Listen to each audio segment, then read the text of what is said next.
Good morning students, आप सभी का वेलकम है यूट्यूब ऑनलाइन क्लासेस के संस्कार एजुकेशन हब चैनल पर। तो बच्चों, प्रीवियस लेक्चर में हम लोगों ने डिस्कस कर लिया था hydrochloric acid as well oxo acids of halogens को।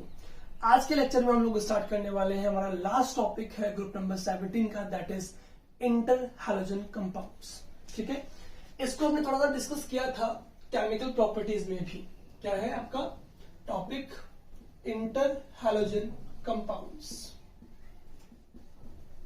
ठीक है, जब हम बात करेंगे हमारे प्रीवियस लेक्चर की, तो प्रीवियस लेक्चर में हम लोगों ने केमिकल प्रॉपर्टी ऑफ हैलोजेंस में थोड़ा बहुत इसको डिस्कस किया था कि इंटर हैलोजन कंपाउंड का फॉर्मेशन कैसे होगा। ठीक है, जब हम बात करेंगे इंटर हैलोजन की, इसका मतलब हो गया कि व्हेन एन हैलोजन, जब भी आपका एक halogen react with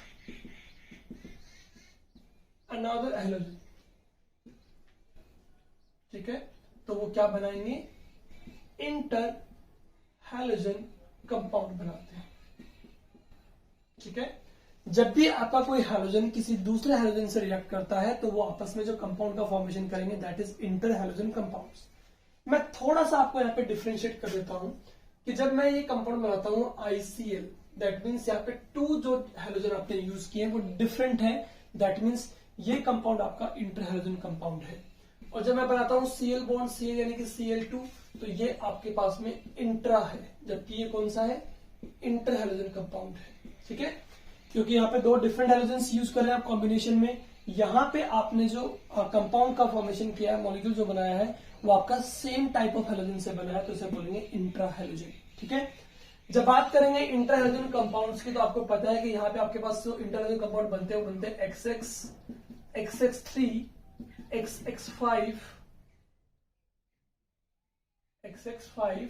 and XX7। ये टाइप्स के आपके पास में बनते हैं इंटर हैलोजन कंपाउंड्स। ठीक है, तो बात करेंगे यहाँ पे कि ये जो X है, यहाँ पे ये वाला X जो है वो आपका होता है लार्जर साइज हैलोजन। ठीक है, जबकि जो हमने यहाँ पे X डैश यूज किया है वो आपका डिफरेंट हैलोजन है, वो आपका होता है स्मॉलर साइज हैलोजन। कैसा होता है? स्मॉलर साइज का आपका हैलोजन होगा। तो लार्जर साइज हैलोजन आपके पास में होगा ये वाला X, जबकि X डैश जो वाला यूज कर रहे हैं, डिफरेंट हैलोजन जो यूज कर रहे हैं, वो आपका स्मॉलर साइज हैलोजन आपके पास रहेगा। ऐसा क्यों है कि हैलोजन जो आपका वो 1, 3, 5 एंड 7 वाले इंटर हैलोजन कंपाउंड्स बना रहा है? बिकॉज हैलोजन जो होते हैं आपके, उनकी स्टेट क्या होती है? ऑक्सीडेशन +1, +3, +5, +7। ये हमने डिस्कस कर लिया था हमारा प्रीवियस लेक्चर के अंदर, जब हमने पढ़ा था हैलोजन की ऑक्सीडेशन स्टेट, कि उनके पास वैकेंट डी ऑर्बिटल होते हैं एक्सेप्ट देन फ्लोरीन। केवल फ्लोरीन को छोड़ दो, क्योंकि फ्लोरीन आपका -1 शो करता है, बाकी जितने भी हैलोजेंस होते हैं वो -1 के अलावा आपका +1, +3, +5, +7 तक की ऑक्सीडेशन स्टेट शो करते हैं due to available of d orbitals by which we can expand their valency. ठीक है, इसलिए ये इस टाइप के इंटर हैलोजन कंपाउंड्स का फॉर्मेशन आपके पास करेंगे। ठीक है, ये तो बात हुई आपके इंटर हैलोजन कंपाउंड्स के बारे में। हालांकि ये टॉपिक जो है यहां तक का हमने पहले भी डिस्कस कर लिया था। मैं आपसे कहा था कि लेटर ऑन जब हम इस टॉपिक को लेंगे तो उसे थोड़ा डिटेल में डिस्कस करेंगे। ठीक है, चलिए अब यहाँ पे डिटेल में डिस्कस करते हैं। इसके सबसे पहले लेते हैं मेथड ऑफ प्रिपरेशन। ठीक है, कि इंटर हैलोजन कंपाउंड्स को हम कैसे बनाएंगे? तो करेंगे by directly combination of halogens. ठीक है, जो हमारे पास हैलोजेंस होते हैं उनको डायरेक्टली हम क्या करेंगे? आपस में कंबाइन करेंगे, और डायरेक्टली कॉम्बिनेशन से आपके पास में क्या बनेगा? आपके पास बन जाएगा inter halogen compounds like that. I2 + Cl2 हम यहाँ पे यूज कर रहे हैं। ठीक है, या सबसे पहले आप यूज कर रहे हैं, मान लीजिए क्या, Cl2 + F2 यूज कर रहे हैं। ठीक है, देखिए ये वाला हैलोजन और ये वाला हैलोजन दोनों आपके डिफरेंट है। यहाँ पे हम यूज करेंगे 473 केल्विन टेम्परेचर। इस टेम्परेचर पे जब हम दोनों हैलोजेंस को आपस में कंबाइन करेंगे तो 2 मोल किसके हैं? क्लोरीन के। 2 मोल किसके हैं? फ्लोरीन के। क्या बन जाएगा? 2 मोल ClF। ठीक है, यहाँ पे जो ClF बना आपके पास में वो किस टाइप का हैलोजन है? आपके पास में XX टाइप का हैलोजन है। ठीक है, और इसमें आपका देखिए ये वाला X जो है वो बिगर साइज है, लार्जर साइज है, और ये वाला स्मॉलर साइज का आपके पास में है। ठीक है, सेम एज जब हम Cl2 की रिएक्शन करवाते हैं 3 मोल ऑफ फ्लोरीन के साथ में, कितने के साथ? 3। तो यहाँ पे क्या बनेगा देखिए 2 मोल Cl है, 3 फ्लोरीन है, तो आप कॉमन क्या ले लेंगे 2 ClF3 बन जाएगा। ठीक है, टोटल 6। यहाँ पे ये आपका एक्सेस में लिया जाएगा। ठीक है, क्लियर है। ये वाला जो आपके पास इंटर हैलोजन बना है वो बना आपके पास में XX3 टाइप का बना है। किस टाइप का बना है? XX3 टाइप का। सेम एज इसी तरह से अगर अपन लेते हैं I2 प्लस Cl2 को, तो आपके पास क्या बनेगा 2ICl, जबकि ये जो लिया जाएगा वो लिया जाएगा इक्विमोलर में। किसमें? इक्विमोलर। इक्विमोलर का मतलब क्या हो गया? जितना अमाउंट हम I2 का ले रहे हैं उतना अमाउंट किसका ले रहे हैं? Cl2 का ले रहे हैं यहाँ पे। ठीक है, सेम नंबर ऑफ मोल्स यहाँ पे यूज कर रहे हैं, तो आपके पास बनेगा ICl। ये भी कौन सा टाइप का हुआ? XX टाइप का इंटर हैलोजन कंपाउंड आपके पास हुआ। तो आपने XX3 टाइप के बना लिए हैं, अब बनाते हैं XX5 का। यहां पे हम क्या करेंगे? ब्रोमीन लेंगे और इसके साथ में 5 मोल F2 यूज कर लेंगे, दैट इज एक्सेस अमाउंट। ठीक है, और क्या बन जाएगा बताइए? 2BrF5 बन जाएगा। क्या बन जाएगा? 2BrF5। डायरेक्टली क्या कर रहे हैं हम? डायरेक्टली 2 हैलोजेंस को ले रहे हैं, एक लार्जर साइज का होगा, एक स्मॉलर साइज का होगा, दोनों को डायरेक्टली कंबाइन कर रहे हैं, तो हमारे पास में क्या बन रहे हैं? इंटर हैलोजन कंपाउंड बन रहे हैं। ठीक है, BrF5 बन गया। ये हमारे पास में XX5 टाइप का जो है वो बना inter halogen compound. Same as जब हम I2 की रिएक्शन किससे करवाते हैं? 7 मोल F2 के साथ। अगेन ये वाला किसमें आपके पास? एक्सेस में, तो 2IF7 बन जाएगा हमारे पास में, दैट इज XX7 टाइप का हैलोजन हमारे पास बन रहा है। ठीक है, तो ये आपके पास हुई method of preparation of inter halogen compounds, जब हम डिफरेंट हैलोजेंस को क्या करेंगे? डायरेक्टली कंबाइन कर देंगे। ठीक है ना, और ये जो हैलोजेंस हम यहाँ पे यूज कर रहे हैं ये इंट्रा है, मतलब इंट्रा हैलोजन कंपाउंड्स या मॉलिक्यूल्स को हम आपस में डायरेक्टली कंबाइन कर रहे हैं, तो हमारे पास में क्या बन रहा है? इंटर हैलोजन कंपाउंड बन रहा है। XX, XX3, XX5, XX7 type के हमारे पास में इंटर हैलोजन कंपाउंड्स बन रहे हैं। और इनमें ये जो वाला X आपका देख लीजिए Br, यहाँ पे देखिए ये वाला X जो है आपका आयोडीन, ये लार्जर साइज है, जबकि X डैश जो है वो आपका स्मॉलर साइज का हैलोजन है। ठीक है, फटाफट से लीजिए इनका स्क्रीनशॉट, इसके बाद हम डिस्कस करते हैं इनकी फिजिकल एंड केमिकल प्रॉपर्टीज को। चलिए, हो गया। नेक्स्ट हम देखेंगे अब इसकी फिजिकल प्रॉपर्टीज कैसी होती है। देखिए यहां से देख लेते हैं इसको, पहले मैं यहां पे रुक कर देता हूं हल्का सा। देखिए, जब हम बात करते हैं इंटर हैलोजन कंपाउंड्स की, तो आपके इंटर हैलोजन कंपाउंड जो होते हैं वो आपके सारे क्या होते हैं? All compounds are covalent. कैसे होते हैं? कोवलेंट इन नेचर होते हैं। ठीक है, एज वेल ये होते हैं आपके डायामैग्नेटिक। इनकी जो मैग्नेटिक प्रॉपर्टी होती है वो कैसी होती है? डायामैग्नेटिक होती है, डायामैग्नेटिक इन नेचर। जितने भी आपके इंटर हैलोजन कंपाउंड्स होंगे ये डायामैग्नेटिक तो होंगे नेचर में। ठीक है, डायामैग्नेटिक होने का मतलब क्या हो गया? डायामैग्नेटिक होने का मतलब हो गया कि मैग्नेटिक फील्ड से क्या होते हैं? रिपेल करते हैं अपने आप को। ठीक है, और ऑल कंपाउंड्स होते हैं वो सारे किस नेचर के होते हैं? आपके कोवलेंट नेचर के, यानी कि म्यूचुअल शेयरिंग ऑफ इलेक्ट्रॉन से ये बॉन्ड आपके बनते हैं। ठीक है, as well they exist, they are volatile,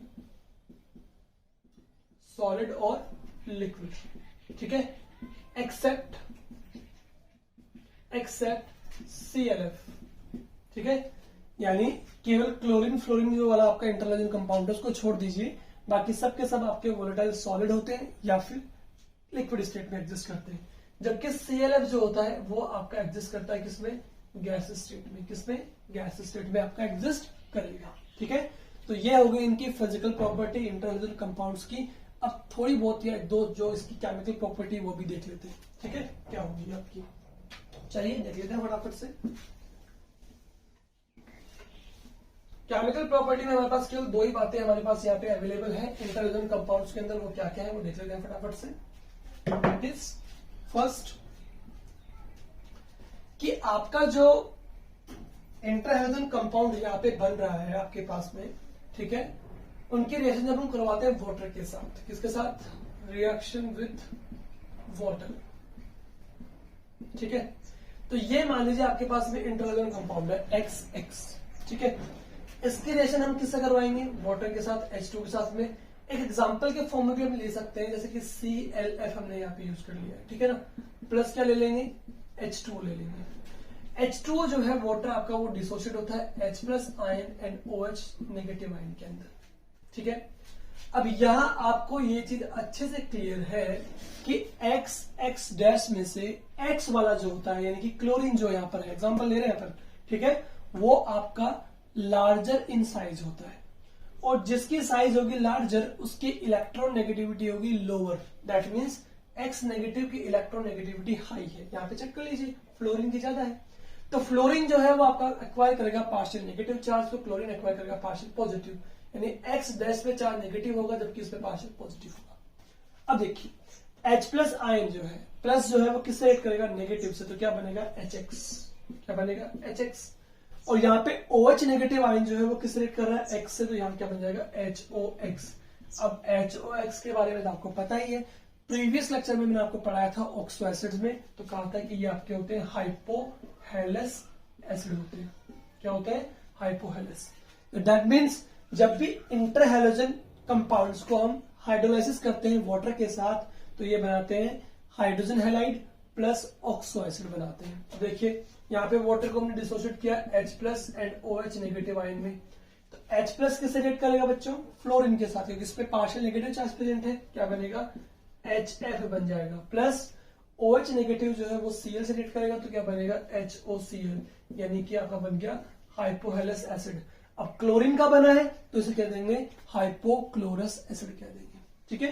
तो एक पार्ट तो हमारे पास रिएक्शन के नाम पर ये हो जाता है आपका रिएक्शन विथ वाटर मॉलिक्यूल, और एक जो बनता है वो ये बनता है, इस पे भी क्वेश्चन आता है कई बार, क्या कि जो आपके इंटरहैलोजन कंपाउंड्स होते हैं, interhalogen compounds are more reactive than इंट्राहैलोजन।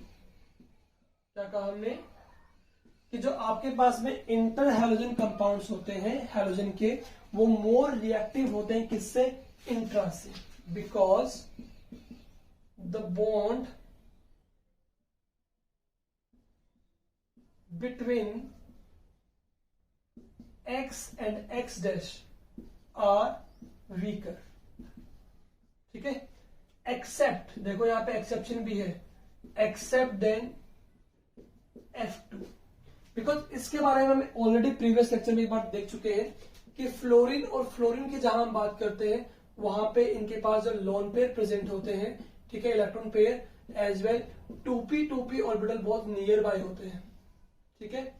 तो इलेक्ट्रॉन बहुत पास पास होते हैं, एज वेल फ्लोरीन के पास वैकेंट डी ऑर्बिटल नहीं होता, सो ये अपने इलेक्ट्रॉन्स को एक्सपेंड भी नहीं कर सकते, किसमें, वैकेंट डी ऑर्बिटल में प्रमोट नहीं कर सकते हैं due to absence of vacant d orbital.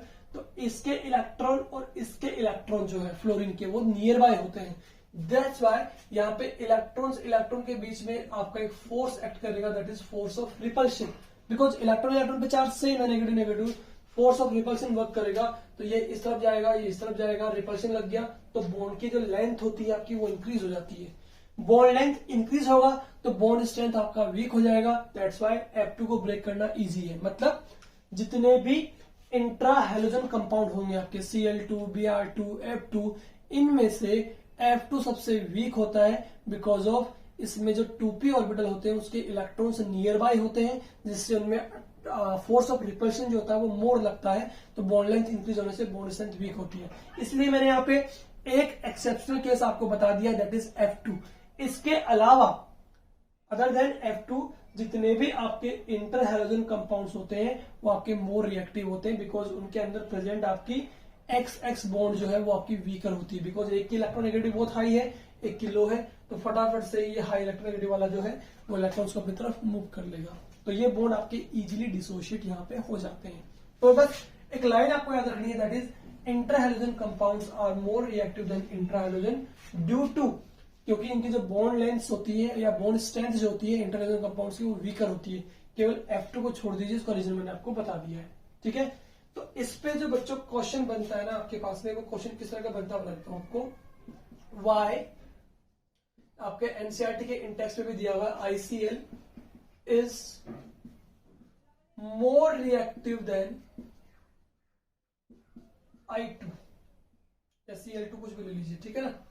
ICL compound होता है वो मोर रिएक्टिव होता है किससे, I2 से या Cl2 से, कुछ भी ले लीजिए यहाँ पे चलेगा, ठीक है। तो आप बता देंगे बिकॉज Cl2 या I2 जो यहाँ पे यूज कर रहे हैं वो कैसा आपका इंट्रा हेलोजन है, जबकि ICl जो है वो कैसा आपका intra halogen compound. And we know that intra halogen compounds are more reactive than intra halogen because the bond strength of intra halogen compounds are weaker than intra. ठीक है, that's why ये आपका बस आंसर हो जाएगा इसका। क्या हो जाएगा?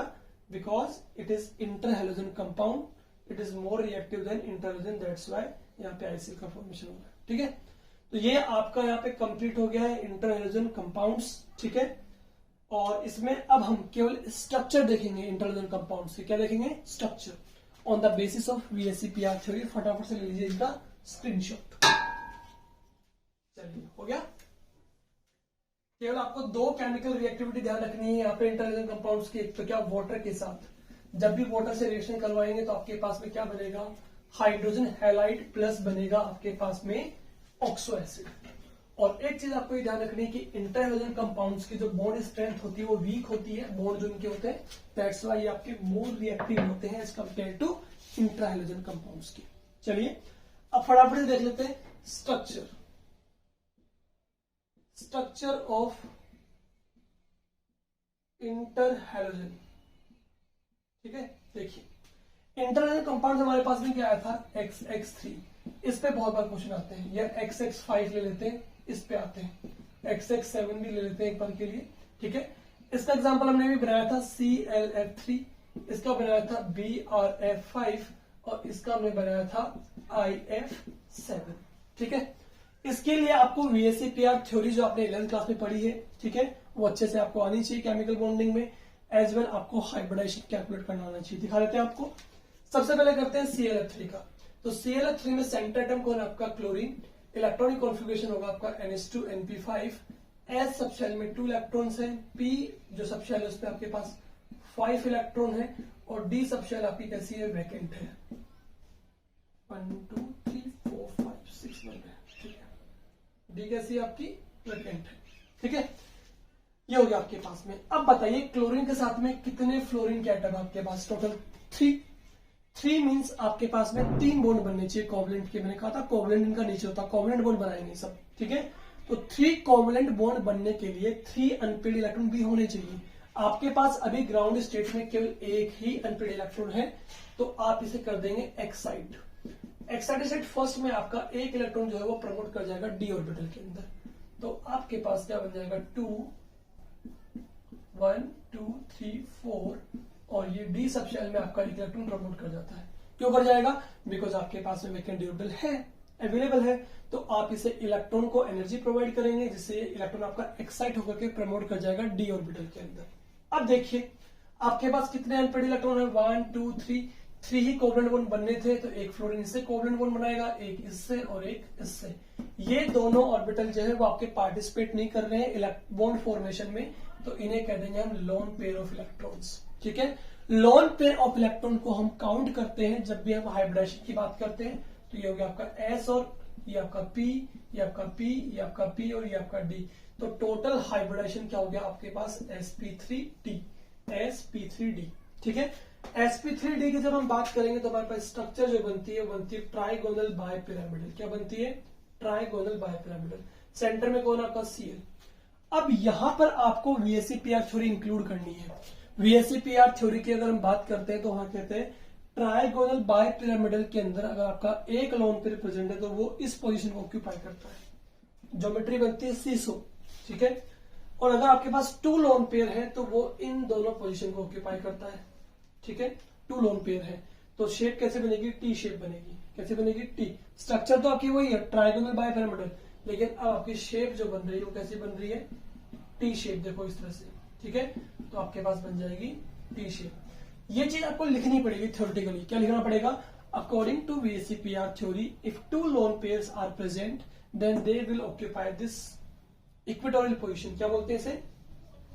इक्वेटोरियल पोजीशन बोलेंगे। क्या बोलेंगे? Equatorial position. एक्चुअली में TBP स्ट्रक्चर के अंदर टोटल 5 बॉन्ड्स होते हैं, इनमें से ये दोनों बॉन्ड आपके एक एक्सेस पे हैं, इन्हें बोलते हैं एक्सियल बॉन्ड। क्या बोलते हैं?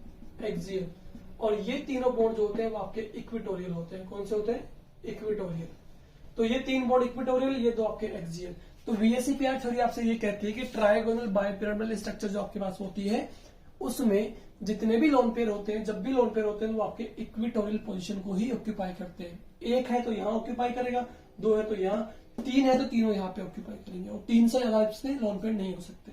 ठीक है, तो टोटल 2 लोन पेयर यहाँ पे आपके पास अवेलेबल थे, दोनों मैंने यहाँ पे लगा दिया, इक्विटोरियल पोजीशन पे ऑक्यूपाई कर दिया। इक्विटोरियल पोजीशन पे जब अपन ने लोन पे ऑक्यूपाई कर दिया तो आपके पास 3 फ्लोरीन यहाँ पर है, तो शेप जो बनेगी वो आपकी बनेगी टी शेप। ठीक है, तो आप कहेंगे according to the VSEPR theory if 2 lone pairs are present then they will occupy equatorial position, so the shape becomes will be T shape. ये आपको थ्योरेटिकली लिखना पड़ेगा। ठीक है, चलिए अब आगे मूव करते हैं किस पे, BRF5 पे। अगेन सेम है, ब्रोमीन सेंट्रल एटम है, वही NH2NP5 कॉन्फ़िगरेशन होगा। S में 2 इलेक्ट्रॉन, P में वही 5 इलेक्ट्रॉन्स होंगे। ठीक है, और D सबशेल आपका कैसा है, वीकेंड पड़ा है। प्रॉब्लम ये है कि इस बार आपके पास में 3 कोवलेंट बॉन्ड थे और इस बार आपके पास कितने कोवलेंट बॉन्ड है, 5। दैट टाइम 3 थे, इस टाइम कितने, 5। तो 5 अनपेड इलेक्ट्रॉन होने चाहिए। तो अनपेड इलेक्ट्रॉन हमारे पास कितना, 1 ही है। तो हम डायरेक्टली ग्राउंड स्टेट से कहा जाएंगे, एक्साइटेशन सेकंड पे। सेकंड मतलब एक बार इस इलेक्ट्रॉन को प्रमोट करेंगे, एक बार इस इलेक्ट्रॉन को प्रमोट करेंगे, because we require 5 unpaired electrons. तो आपके पास एस सबशेल में 2 इलेक्ट्रॉन्स रहेंगे, पी सबशेल में आपके पास में टोटल 3 अनपेड होगा यहाँ पे, और यहाँ पर आपके पास में 2 अनपेड इलेक्ट्रॉन हो जाएंगे। ठीक है, तो टोटल देखिए आपके पास 5 अनपेड इलेक्ट्रॉन आ गए हैं ना, 1 2 3 4 5। एक क्या रहेगा आपके पास में, लोन पेयर। एक हो गया आपके पास में fluorine fluorine fluorine fluorine fluorine, क्या हो गया, s p p p p n p, sorry d n d. ठीक है, क्या हो गया, sp3d2 स्ट्रक्चर, या सॉरी हाइब्रिडाइजेशन आपके पास आ गया है। जब बात करते हैं sp3d2 की तो आपकी जो स्ट्रक्चर बनती है बनती ऑक्टा। ऑक्टा में आपके पास टोटल होते हैं सेंटर एटम के साथ में 6 कोवलेंट बॉन्ड, यानी कि आपके पास Br सेंटर एटम है बट एक लोन पेयर आपका प्रेजेंट है। According to the VSEPR theory जब आपका कोई लोन पेयर प्रेजेंट होता है फर्स्ट, तो वो किसी भी पोजीशन को ऑक्यूपाई कर सकता है, फर्स्ट इलेक्ट्रॉन। तो ये लीजिए मैंने यहाँ पे आपका लोन पेयर अप्लाई कर दिया है, बट ये थ्योरी आपसे कहती है कि जब इसके अंदर सेकंड लोन पेयर आता है तो वो फर्स्ट लोन पेयर के बिल्कुल ऑपोजिट डायरेक्शन में बनेगा। ठीक है ना, ये चीज याद किया। ठीक है, तो यहाँ पे आपके पास fluorine fluorine fluorine fluorine, due to presence of 1 lone pair geometry में डिस्टोर्शन आएगा और ज्योमेट्री जो है वो आपकी अब ऑक्टाहेड्रल से क्या बन जाएगी, स्क्वायर पिरामिडल बन जाएगी। क्या बन जाएगी, स्क्वायर पिरामिडल बन जाएगी आपके पास में। ठीक है, तो ये आपकी हो गई शेप। शेप क्या हो गई, square pyramidal, due to presence of 1 lone pair octahedral जो था वो आपका डिस्टोर्ट हो गया और क्या बना रहा है, स्क्वायर पिरामिडल बना रहा है। और जब 2 लोन पेयर बनेंगे जो फर्स्ट के बिल्कुल अपोजिट बनता है तब आपकी ज्योमेट्री डिस्टोर्ट होगी, क्या बनती है, स्क्वायर पिरामिडल बनती है। ठीक है, ये चीज ध्यान रखेंगे आप। जैसे इसमें अगर तीनों लोन पेयर आ जाए तो यहाँ पे आपकी शेप क्या बचेगी, लीनियर बचेगी। ठीक है, अब IF7 जो है उसका हाइब्रिडाइजेशन एंड ज्योमेट्री जो है वो आप लोग सॉल्व करेंगे। आपको मैंने एज ए होमवर्क यहाँ पे दिया है और जो भी इसका हाइब्रिडाइजेशन एंड ज्योमेट्री आपके पास आता है उसे कैलकुलेट करके मुझे आप यूट्यूब पे कमेंट बॉक्स में अपना आंसर डाल दीजिएगा। ठीक है बच्चों, जो भी सॉल्व करो सब अपने आंसर डाला करो। ठीक है, ताकि मैं देखूं तो सही भाई कितने बच्चे आप पढ़ रहे हैं। ठीक है, चलिए तो ये आपका हो गया यहाँ पे इंट्राहाइड्रोजन कंपाउंड कंप्लीट हो गया है। मैंने आपको VSEPR थ्योरी के अकॉर्डिंग आपको यहाँ पे इनकी स्ट्रक्चर भी बता दी है। क्वेश्चन जो बनता है वो बहुत ये बनता है, explain structure of ClF3 on the basis of VSEPR theory. ठीक है, इस तरह से क्वेश्चन बनता है। तो ClF3 की स्ट्रक्चर आपको VSEPR थ्योरी के अकॉर्डिंग एक्सप्लेन करनी है, तो पहले आप निकालेंगे हाइब्रिडाइजेशन, देन एक पॉइंट बना के लिखेंगे according to the VSEPR theory if 2 lone pairs are present then they will occupy equatorial position. ठीक है, so the TBP structure gets distorted and shape becomes T shape. ठीक है, इस तरह से आप अपना आंसर रिप्रेजेंट करेंगे। क्लियर है, तो यहाँ पे बच्चों अपना इंटरहाइड्रोजन कंपाउंड कंप्लीट होने के साथ ही हमारा ग्रुप नंबर 17 एलिमेंट्स जो है वो भी कंप्लीट हो जाता है। ठीक है, तो फटाफट से लीजिए स्क्रीनशॉट और हम स्टार्ट करते हैं ग्रुप नंबर 18 एलिमेंट्स को।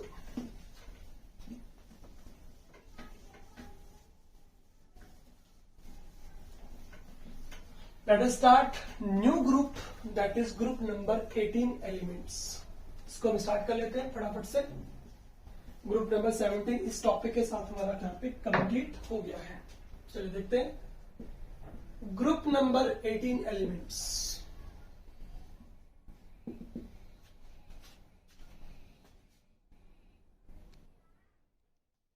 चलिए देखते हैं ग्रुप नंबर 18 एलिमेंट्स को।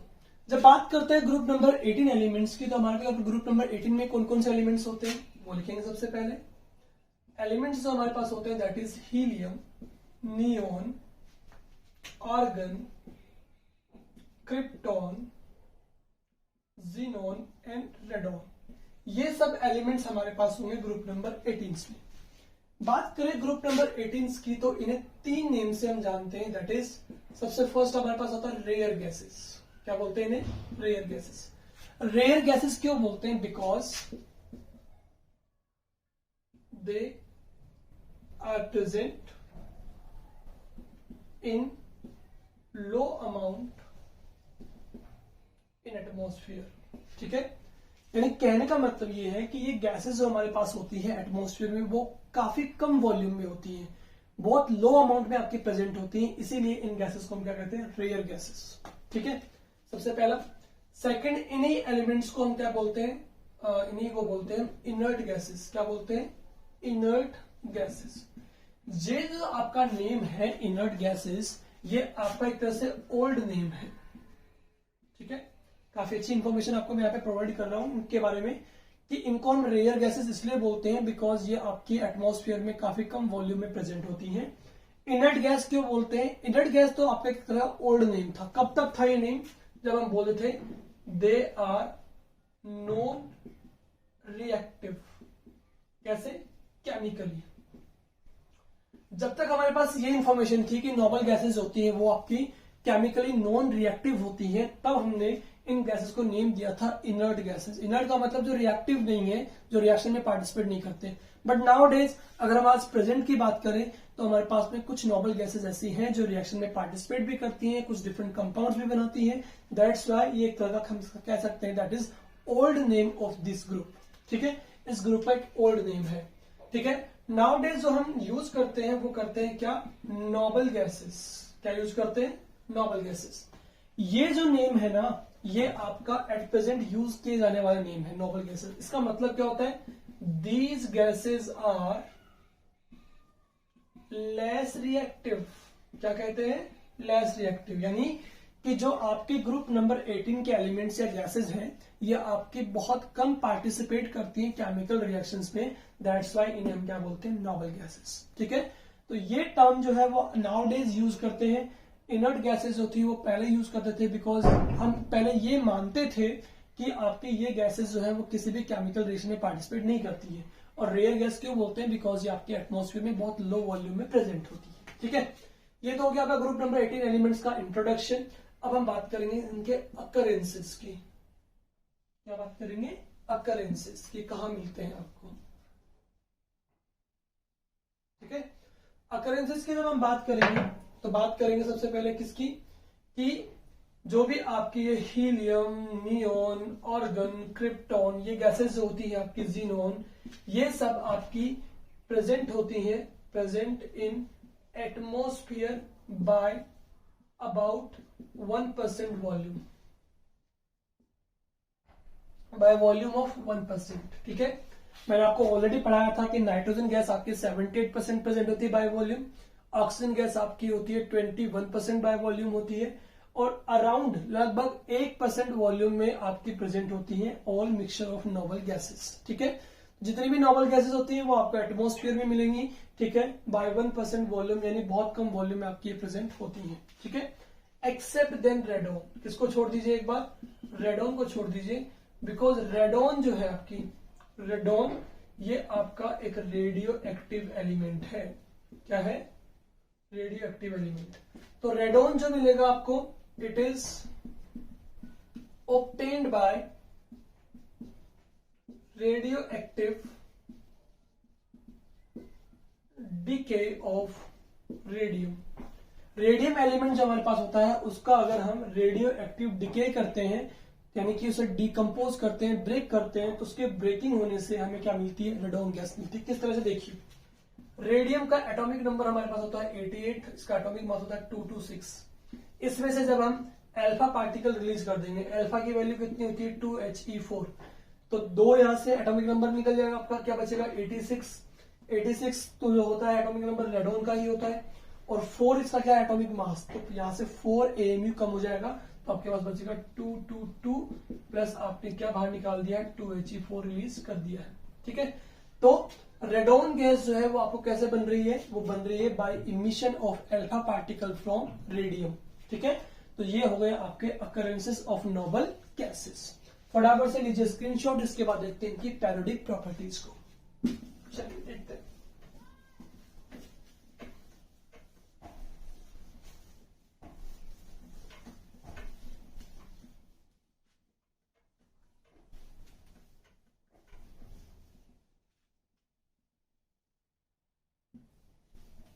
नेक्स्ट जो हमारे पास आएंगे वो आएंगी periodic property of group number 18 elements. Periodic properties देखिए, सबसे पहले बात करेंगे इनकी एटॉमिक साइज की, तो कहेंगे ग्रुप नंबर 18 एलिमेंट्स पे जब हम मूव करते हैं अप टू डाउन, जब हम मूव करेंगे अप से डाउन की तरफ, तो आपकी एटॉमिक रेडियस जो है वो आपकी इंक्रीज होती है।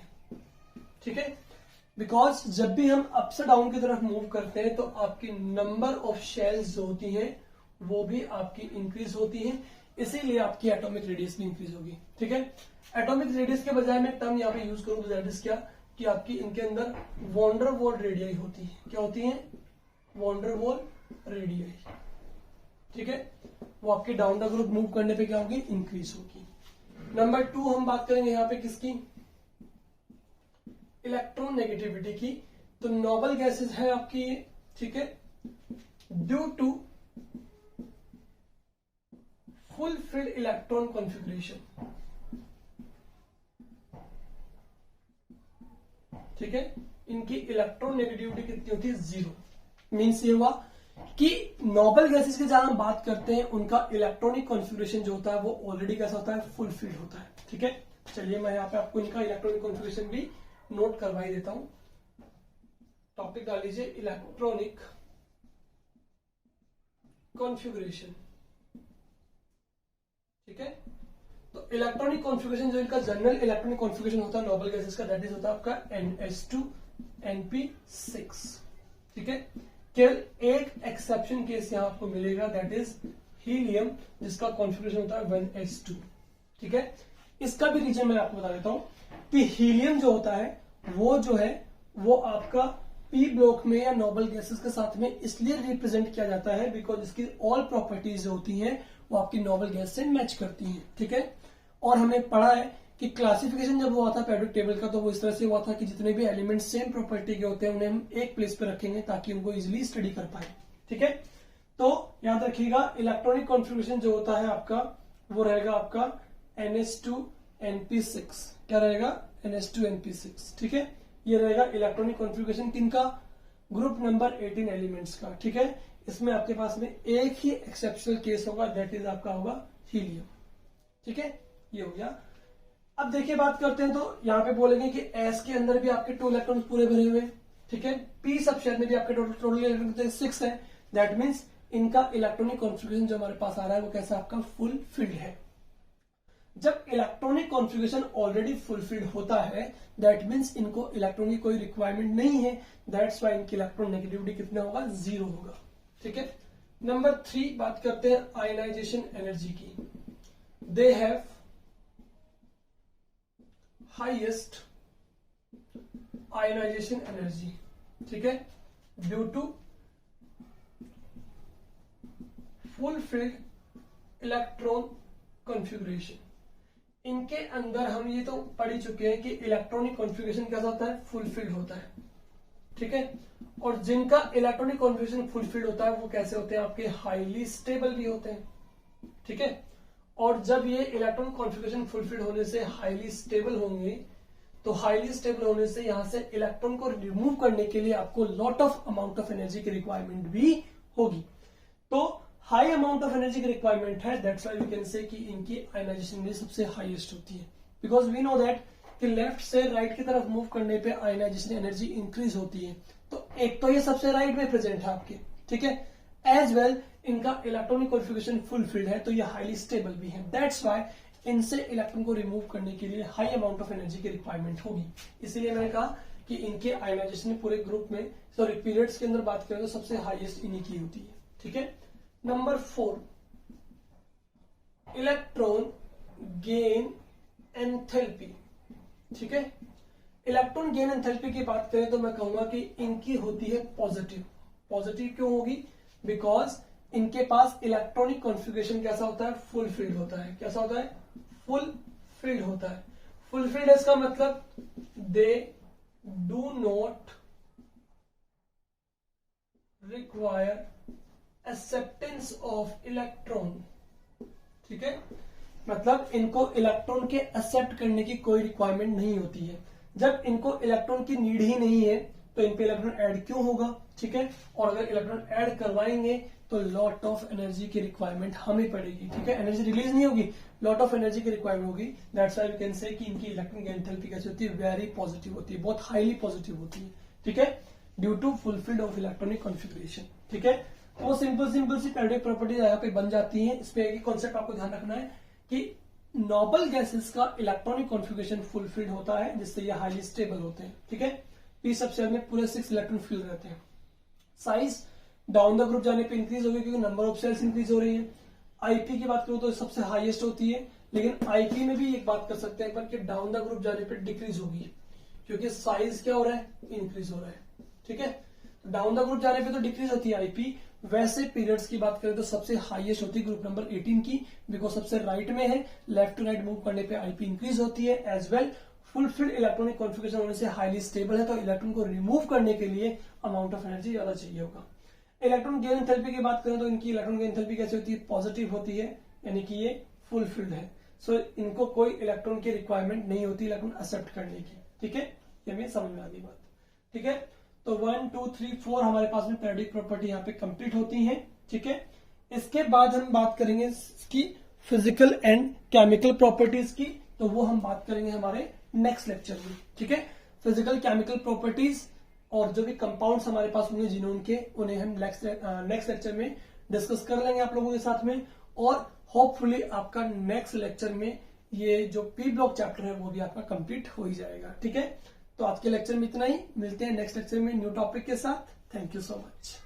चैनल को ज्यादा से ज्यादा subscribe, share and like and comment कीजिए।